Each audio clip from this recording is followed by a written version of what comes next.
Chapter 1, Before Breakfast. "Where's Pa going with that axe?" said Fern to her mother as they were setting the table for breakfast. "Out to the hog house," replied Miss Arable. "Some pigs were born last night." "I don't see why he needs an axe," continued Fern, who was only 8. "Well," said her mother, "one of the pigs is a runt, very small and weak, and will never amount to anything. So your father decided to do away with it." "Do away with it?" shrieked Fern. "You mean kill it? Just because it's smaller than the others?" Miss Arable put a pitcher of cream on the table. "Don't yell, Fern," she said. "Your father's right. The pig would probably die anyway." Fern pushed a chair out of the way and ran outdoors. Grass was wet and the earth smelled of springtime. Fern's sneakers were sopping by the time she caught up with her father.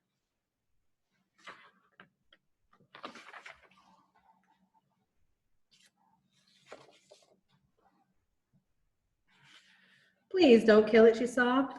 "It's unfair." Mr. Arable stopped walking. "Fern," he said gently, "you will have to learn to control yourself."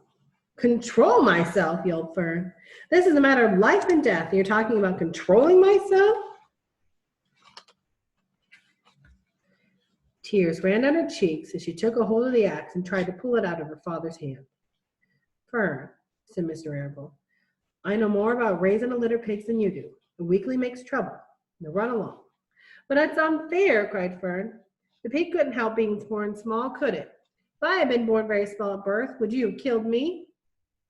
Mr. Arable smiled. "Certainly not," he said, looking down at his daughter with love. "But this is different. A little girl is one thing. A little runty pig is another." "I see no difference," replied Fern, still hanging onto the axe. "This is the most terrible case of injustice I have ever heard of."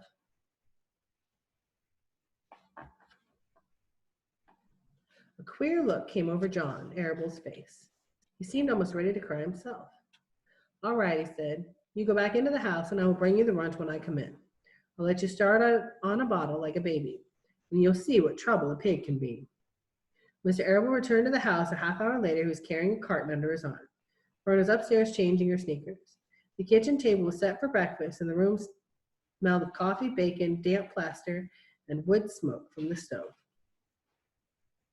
"Put it on her chair," said Mrs. Arable. Mr. Arable set the carton down in Fern's place. Then he walked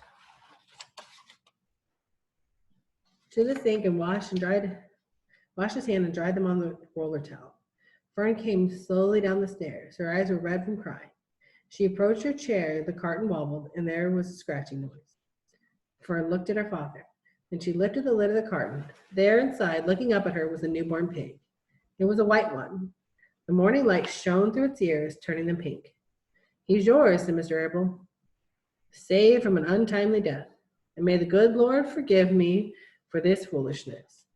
Fern couldn't take her eyes off the tiny pig. "Oh," she whispered. "Oh, look at him. He's absolutely perfect." She closed the carton carefully. First she kissed her father, then she kissed her mother. Then she opened the lid again, lifted the pig out, and held it against her cheek. At this moment her brother, Avery, came into the room. Avery was 10. He was heavily armed, an air rifle in one hand, a wooden dagger in the other. "What's that?" he demanded. "What's Fern got?" "She got a guest for breakfast," said Mr. Arable. "Wash your hands and face, Avery." "Let's see," said Avery, setting his gun down. "You call that miserable thing a pig? That's a fine specimen of a pig. No bigger than a white rat."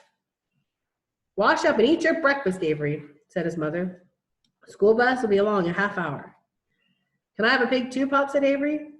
"No, I only distribute pigs to early risers," said Mr. Arable. "Fern was up at daylight trying to rid the world of injustice. As a result, she now has a pig. It's a small one, to be sure, but nevertheless a pig. It just shows what can happen if a person gets out of bed promptly. Let's eat." But Fern couldn't eat till her pig had a drink of milk. Mrs. Arable found a baby's nursing bottle and a rubber nipple. She poured some warm milk into the bottle,